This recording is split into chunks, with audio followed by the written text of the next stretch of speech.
C'est le comeback du jour, celui de Jeff Bezos. Selon le New York Times, le fondateur d'Amazon, qui n'avait plus de fonction opérationnelle depuis 2021, devient co-directeur général d'une mystérieuse start-up qui s'appelle Project Prometheus. Oui, en toute humilité, c'est-à-dire que rien que dans le nom, on sent qu'il est parvenu pour vendre des chaussettes, Jeff Bezos, parce que Prométhée, il faut rappeler quand même, dans la mythologie grecque, c'est le titan qui vole le feu aux dieux et qui le ramène aux humains, aux pauvres mortels. C'est une allégorie du progrès, donc c'est dire un peu...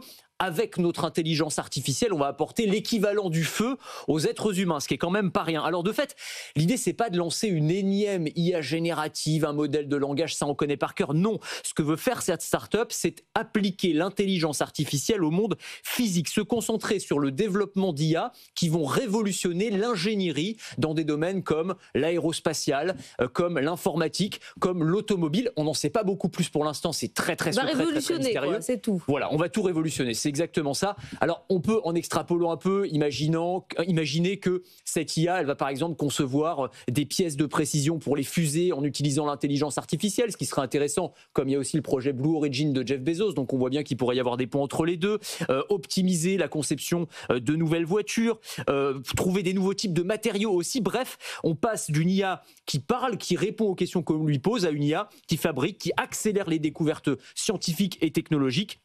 Ce qui est sûr, c'est qu'on est dans une tendance de fond. On est un peu dans le discours aussi de Jensen Huang, le patron d'NVIDIA, qui dit que la forme ultime de l'intelligence artificielle, c'est l'intelligence artificielle physique qui va s'incarner dans des robots, dans des machines autonomes ou dans des systèmes industriels. On est un peu dans la même logique. Mais il est tout seul, il a des moyens, c'est quoi? Alors, il a certains moyens, Jeff Bezos. Alors déjà, sur les effectifs, évidemment, cette start-up, elle compte déjà une centaine de chercheurs de haut niveau qui ont été débauchés chez OpenAI, chez DeepMind, la filiale IA de chez Google, chez Meta. L'autre co-directeur de l'entreprise, c'est un monsieur qui s'appelle Vic Bajaj, c'est un ancien de Google X.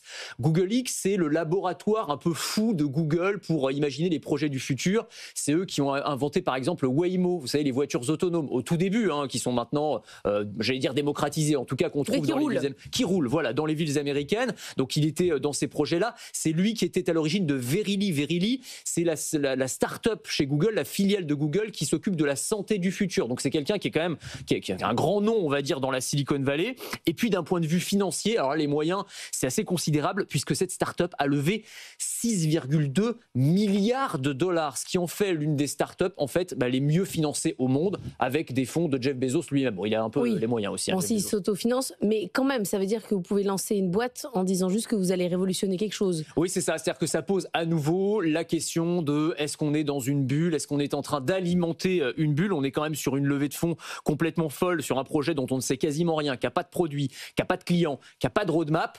Et ça, en général, c'est quand même le signe qu'il y a une surchauffe. Quand il y a une multiplication de projets comme celui-ci, il y en a d'autres. On peut citer Thinking Machines Labs, qui a été créé par des anciens d'OpenAI. Là encore, un levé de 2 milliards de dollars sur la vague promesse d'une IA de nouvelle génération sans avoir présenté aucun produit. Ce qui est intéressant, c'est qu'il y a quelques semaines, on a eu l'avis de Jeff Bezos lui-même sur cette idée de bulle. Il a été interrogé, il a dit oui, il y a une bulle de l'intelligence artificielle, mais c'est pas une bulle financière, c'est une bulle industrielle, ce qui est très différent. C'est-à-dire que oui, il y aura des investisseurs qui vont se brûler les ailes, oui, il y a des startups qui vont exploser en vol, mais on est sur une telle révolution qu'à la fin, il en restera toujours quelque chose, et ça fait une énorme différence par rapport aux bulles financières qu'on a connues par le passé. On verra si l'avenir lui donne raison. Pour rappeler que pour Prométhée, ça s'est pas très bien terminé. Dans l'histoire, il a fini par être sévèrement puni par les deux. On verra si c'est le cas pour Jeff Bezos. Il y a un alien aussi qui s'appelle Prometheus. Ah oui, c'est ça, oui, c'est une sorte de préquel d'Alien en fait. Très bon film aussi.